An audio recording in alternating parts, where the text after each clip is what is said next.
একটা ছেলে বলো, ভাই আল্লাহ দোহাই, এই মুসলমানের বাচ্চা, যদি মার পবিত্র দুধ খেয়ে থাকো, বলো তোমার আল্লাহ তাআলা নামাজ পড়ার যোগ্যতা তোমার শরীরের মধ্যে দেয় নাই? তাহলে বেঈমান নামাজ পড়ো না কেন? কেন নামাজ পড়ো না? আমি দাঁড় করে, এখানে তো অসংখ্য ছেলে এখানে আছো, এখন চেহারা দেখলে বোঝা যায় তোমার ওই চেহারার মধ্যে তো হাইওয়ান আর জানোয়ারের চেহারা। যেই হাইওয়ান আল্লাহকে সেজদা করে না। আজকের এশার নামাজ পড়ো নাই, আজকের মাগরিব এক ওয়াক্ত নামাজ পড়ো নাই, এমন অসভ্য জঙ্গলি এখানেও তো বসে আছো। বেহায়া, লজ্জা করে না? কেমনে ঘুমাইবি বেটা? নামাজ না পড়ে যদি ঘুমাও, ফেরেশতা যদি একটা লাথি মারে, ফেরেশতা যদি একটা লাথি মারে, ফজরের নামাজ না পড়ে যে ঘুমাও, ফেরেশতা যদি একটা ঘুমের মধ্যে রেখে লাথি দেন। ফেরেশতা ঘুমের মধ্যে রাইখা কোনো জাতিকে ধ্বংস করে নাই? কথা বলেন না কেন? ঘুমের মধ্যে রাইখা কোনো জাতিকে ধ্বংস করছে কিনা? কওমে লূতকে ঘুমের মধ্যে রাইখা ধ্বংস করছে, কওমে সামুদকে, কওমে সালেহকে, কওমে শুআইবকে, এই চারটা জাতিকে আল্লাহ তাআলা ঘুমের মধ্যে রাইখাই শেষ করেছে। আল্লাহ আমাদেরকে মাফ করে দেন। আমার কথা রাগ করো না ভাই, উদ্দেশ্য তোমার লগে কোনো ঝগড়া করা না, আমি কোনো কাজে লাগছি না, ঠিক কিনা বলেন না কেন? মাকসাদ কি আপনাদের লগে আমার ঝগড়া? দীর্ঘ 20টা বছরের বেশি হবে, আজ থেকে 20 বছরের উপরে হবে এই জমিনে আমার আশা দেওয়া। সুখে দুঃখে, আনন্দ বেদনায়, মূল্যায়ন অবমূল্যায়ন, সর্বাবস্থায় আমি আসছি আল্লাহর দয়া। বলেন আলহামদুলিল্লাহ। আলামিন আমার কাছে মাদ্রাসায় গেছে, ভাই আমার অনেক অনেক মহব্বতের ছাত্র। প্রতিটা ঈদ, রমজানের ঈদ, কোরবানির ঈদ, আমার একমাত্র ছাত্র হয় এই ছাত্র, এই আলামিন, হে একমাত্র আমার একজন ছাত্র ব্যতিক্রম, যার একটা আমল আমি সবসময় বলি যে প্রত্যেক ঈদের দিন হয় আর কেউ ফোন করুক বা না করুক, হে আমারে ফোন করে, ভালো আছেন নিউজ, আজীব, এটা তার সবসময় আমল। বহুদিন যাবত আমি দেখছি। আল্লাহ তাআলা উত্তম বিনিময় দান করেন। দিনের পর দিন, বছরের পর বছর শুনলাম, অথচ কিছুই আমি উপলব্ধি করলাম না। এটা ইনসাফ না। আল্লাহর কথা মানুষের পরিবর্তনের জন্য, এই কোরআনের কথাগুলো আমাদের জিন্দেগি বদলাবার জন্য। মসজিদে জুমার নামাজে প্রত্যেক জুমায় বয়ান হয়, এক বছরে 52 সপ্তাহ। চিন্তা করে দেখেন, একটি বছরে 52 সপ্তাহ, তাহলে 52 সপ্তাহ ইমাম সাহেব আপনাদের জন্য নসিহত করে। এইভাবে যদি 30 বছর 40 বছর ধরে শুনে থাকেন, তাহলে আজকে কতদিন ধরে আল্লাহর কথা শুনতেছেন? বছরে 52, তো এভাবে 40 বছর, এভাবে 30 বছর, এভাবে 50 বছর। অথচ এত লম্বা সময় আল্লাহর কথা শুনবার পরেও এখনো মিথ্যা বলা ছাড়তে পারলেন না। এত লম্বা সময় আল্লাহর কথা বলা শুনবার পরেও বিড়ি সিগারেট খাওয়ার অভ্যাসটা ছাড়তে পারলেন না। এত লম্বা সময় আল্লাহর কথা শুনবার পরেও চা দোকানের আড্ডা বন্ধ করতে পারলেন না। নাচ গান দেখা, টেলিভিশন দেখা ছাড়তে পারলেন না। তো কখন ছাড়বেন না? সময় হবে কখন? এক মুসলমান বাঁচে কয় বছর? হায়াত তো একেবারেই ছোট্ট, সংক্ষিপ্ত হায়াত। তো সেখানে আমি যদি আখিরাতের কোনো প্রস্তুতি না নেই, তো সময় হবে কখন? মূল কারণ কি? মূল কারণ হলো গাফলত, এই খামখেয়ালি ভাব।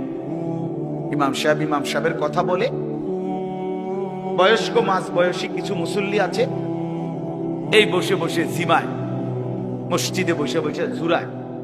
আর কিছু ছেলে পেলে আছে, তোমরা শুধু শুধু দুষ্টামি করো, মসজিদে বসে কথাবার্তা, ঠেলাঠেলি, ধাক্কা ধাক্কি। আরে ভাইয়া, একজন মানুষ কতক্ষণ দুষ্টামি করে? মস্কারি, ইয়ারকি, ফাত্রামি কতক্ষণ? আমরা মুসলমান, আমাদের আল্লাহ আছেন, আমাদের রসুল আছেন, আমাদের কোরআন আছে, আমাদের ইসলাম আছে। আমাদের জিন্দেগি লাগাম ছাড়া না। লাগাম ছাড়া হাইওয়ান জানোয়ারের জীবনই যদি হতো, তো আল্লাহ তাআলা আমাদেরকে মানুষ, মুসলমান বানাইতেন। মুসলমান বানাইছেনই আল্লাহ তাআলা একটা মহৎ উদ্দেশ্য, একটি উদ্দেশ্য। প্রতিটা মানুষকে আল্লাহ তাআলা উদ্দেশ্য নিয়ে বানাইছে। আফাহাসিবতুম আন্নামা খালাকনাকুম আবাসা। কুরআনুল কারীমের মধ্যে আল্লাহ তাআলা বলেন, বান্দা তোমরা কি এই ভেবেছো যে আমি আল্লাহ তোমাদেরকে অনর্থক বানিয়েছি? কোনো উদ্দেশ্য নাই, এমনি এমনি। ওয়া আন্নাকুম ইলাইনা লা তুরজাউন। এবং আল্লাহ তাআলা বলেন, তোমরা কি এই মনে করেছো বান্দা যে আমি আল্লাহর কাছে তোমাদেরকে ফিরে আসতে হবে না? কি ভাবছো আমার কাছে আসতে হবে না? তো উত্তর দেন, বলেন, উত্তর দেন না যে আমরা কি আল্লাহর কাছে ফিরতে হবে? বলেন না, সবাই বলেন, ছেলেরা বলো ভাই, ফিরতে হবে আমরা আল্লাহর কাছে। তো তিনি কি কিছুই জিজ্ঞেস করবে না? ফাওয়ারাব্বিকা লানাসআলান্নাহুম আজমাইন। খোদার কসম, কোরআনে আয়াত। আল্লাহ বলেন, আমি রবের কসম করে বললাম, আল্লাহ নিজের কসম করে, আমি আমার জাতের কসম করে বললাম, বান্দা আমি কিন্তু তোমাদের সকলকেই জিজ্ঞেস করব। ফাওয়ারাব্বিকা লানাসআলান্নাহুম আজমাইন। আজমাইন মানে সকল, একজনকেও ছাড়বো না বান্দা, আমি জিজ্ঞেস করব। কি ভাবছ? হয়েছে এই বেটা, বাংলা বুঝো না ইংরেজিতে বুঝো? বন্ধ করো লাইট, মোবাইলটা নামাও।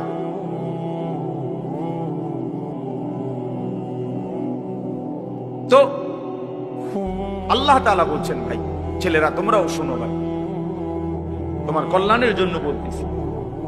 আল্লাহ তাআলা বলেন, বান্দা আমি কিন্তু জিজ্ঞেস করবো, একটা সেকেন্ড, একটা নিঃশ্বাস আমার হিসাব থেকে বাদ যাবে। লাকাদ আহসাহুম ওয়া আদ্দাহুম আদ্দা। আল্লাহ তাআলা বলেন, আমি তোমাদেরকে বেষ্টন করে আছি এবং তোমাদের পুরা জিন্দেগি গুনে গুনে রাখছি, গুনে গুনে।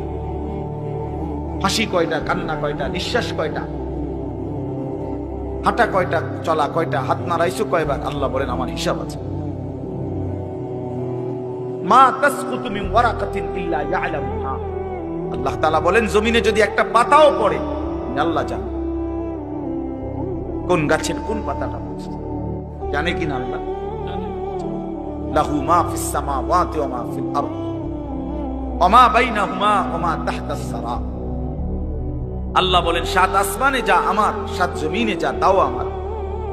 আসমান ও জমিনের মাঝখানে যা তাও আমার, সাত তবক জমিনের নিচে যা তাও আমার।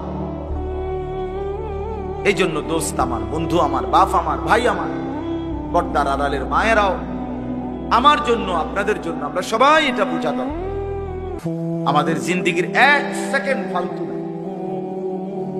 হাসতে হাসতে বলা আর কাশতে কাশতে বলছেন, মস্কারি করে বলছেন আর ঠাট্টা করে বলছেন, ইয়ার কি করে বলছেন, সমস্ত কিছু হিসাব হচ্ছে, হিসাব দিন। ওয়াকুল্লুহুম আতিহি ইয়াউমাল কিয়ামাতি ফারদা। আল্লাহ তাআলা বলেন, তোমরা সকলেই আল্লাহর সামনে কিয়ামতের দিন একজন একজন করে দাঁড়াবে, একজন একজন, আলাদা আলাদা। ফারদান মানে ওয়াহিদা, একজন একজন, আলাদা আলাদা উত্তর দিতে হবে। সুম্মা লাতুসআলুন্না ইয়াওমাইদিন আনিন নাঈম। আমার দেওয়া প্রতিটি নিয়ামত সম্পর্কে অবশ্যই আল্লাহ বলেন তোমাদেরকে জিজ্ঞেস করা হবে। হাশরের ময়দানে আছে, আল্লাহ ফেরেশতাদেরকে বলবে, ওয়াকিফুহুম ইন্নাহুম মাসউলুন। আমার বান্দাদেরকে লাইন ধরে দাঁড় করাও, কিফু, তাদেরকে থামাও, দাঁড়াও। ইন্নাহুম মাসউলুন, তাদের সকলকেই আজকে জিজ্ঞেস করা হবে। বহু আয়াত, ওয়া ইম মিনকুম ইল্লা ওয়ারিদুহা। আল্লাহ বলে, তোমাদের একজনও এমন হবে না, নবী বলো, রাসূল বলো, আউলিয়া বলো, ইমানদার বলো, নাফরমান বলো, প্রত্যেককেই ফুল সিরাত পার হতে হবে, পার হতে হবে। প্রত্যেককে তার আমল নামার মধ্যে প্রত্যেকে হাতে নিতে হবে, হয় ডান হাতে নয় বাম হাতে। প্রত্যেককেই মিজানের পাল্লার সামনে আসতে হবে তোমার আমল নামা ওজনের জন্য। আল্লাহ তাআলা বলেন, বহু মানুষ তার আমল নামা নিজের জিন্দেগির কর্মকাণ্ড মিজানের পাল্লায় দিবে ওজনের জন্য। আহা, আল্লাহ বলে কাফের, বেঈমান, নাফরমান, পাপী, ফালা নুকিমু লাহুম ইয়াউমাল কিয়ামাতি ওয়াজনা, সেদিন কিয়ামতের দিন মিজানের পাল্লাতে তাদের সারা জিন্দেগীর সমস্ত কর্মকাণ্ডের এক বিন্দু কোনো ওজন আসবে না, 100 গ্রামও হবে না, 100 গ্রাম। জিন্দেগিটা শুধু ভাত তরকারি আর বন বিড়ি আর চা বিস্কুট আর ভাত, ঘর বাড়ি বাজার ব্যবসা চাকরি টাকা রোজগার এর মধ্যেই শেষ করে দিচ্ছে। এই পুরাটা একসাথে ওজন দিলে কিছুই আসবে, কিছুই আসবে। আল্লাহ তাআলা ফামান সাকুলাত মাওয়াজিনুহু ফাহুয়া ফি ঈশাতির রাদিয়া ওয়া মান খাফফাত মাওয়াজিনুহু ফাউম্মুহু হাওিয়া, যার মিজানের পাল্লায় আমল ভারী হবে সে অনন্তকালের সুখের জান্নাতে বসবাস করবে। যার আমল নামায় মিজানের পাল্লা আমল নামা হালকা হবে তো সে জাহান্নামের নির্মম ভীষণ আগুনের মধ্যে নিক্ষিপ্ত। এজন্য দোস্ত সবাই বলি, শুধু এই এক বেলার ওয়াজ না, আল্লাহর কথা প্রতিদিন মনোযোগ দিয়ে শোনা উচিত।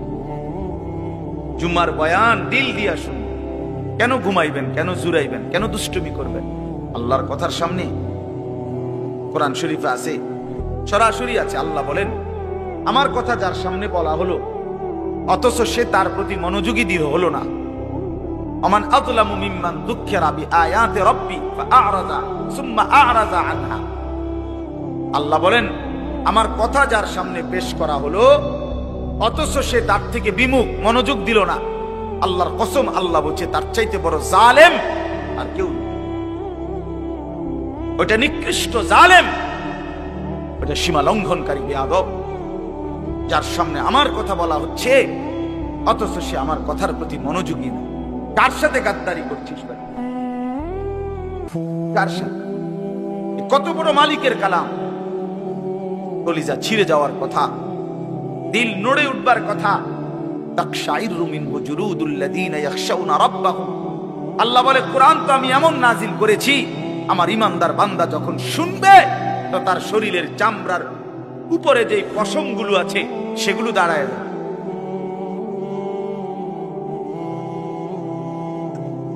বুঝছেন? এই জন্য বাপ আমার, বন্ধু আমার, এতক্ষণ লাগাই আপনাদেরকে এই কথাটাই বুঝাইতে চেষ্টা করলাম। আজকের জন্য না, জিন্দেগি পরিবর্তনের জন্য আল্লাহর কথা দিল দিয়ে শুনতে হয়। ছোট হুজুর বড় হুজুর কোনো কথা না, আপনাদের গ্রামের হুজুর আর বাইরের হুজুর কোনো কথা না।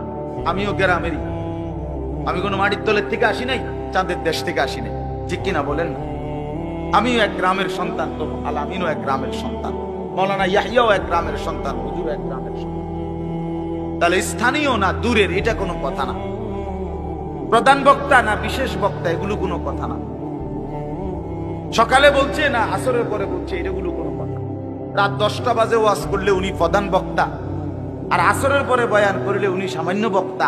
এই সিদ্ধান্ত কে দিল? বলো কথা, এটা কেমনে ফয়সালা হইল? মাগরিবের পরে ওয়াজ করলে উনি বিশেষ বক্তা, তো নবী সাল্লাল্লাহু আলাইহি ওয়াসাল্লাম কোনদিন মাগরিবের পরে বয়ান করে নাই, কথা বলেন না? ফজরের পরে বলে নাই তো আচ্ছা, এটা কোনো বিষয় না, এগুলো ধোঁকা। এই প্রধান বক্তা, বিশেষ বক্তা, অল্প বক্তা, সামান্য বক্তা, সাংঘাতিক বক্তা, ভয়ঙ্কর বক্তা, সিরিয়াস বক্তা, উড়াধুরা বক্তা, এগুলো ধোঁকা। বরং আল্লাহর কথা যিনি বলেন, যখনই বলেন তিনিই দামি। আপনার এলাকার হুজুর বললেও দামি, দূরের হুজুর বললেও কি, আপনার মসজিদের ইমাম বললেও দামি, অন্য মসজিদের হুজুর বললেও দামি। এই জন্য এটা গুরুত্বপূর্ণ। এটা যদি আপনি দিলে বসান তাহলে মাখলুক থেকে নজর সরু। ব্যক্তির মোহর কোনো বিষয় না, জনপ্রিয়তা কোনো বিষয় না, আল্লাহর ইচ্ছা। আল্লাহ কখনো কাউকে 1000 মানুষের জন্য কবুল করে, কেউ 100 জনের সামনে বলে, কেউ 1 জনের সামনে বলে।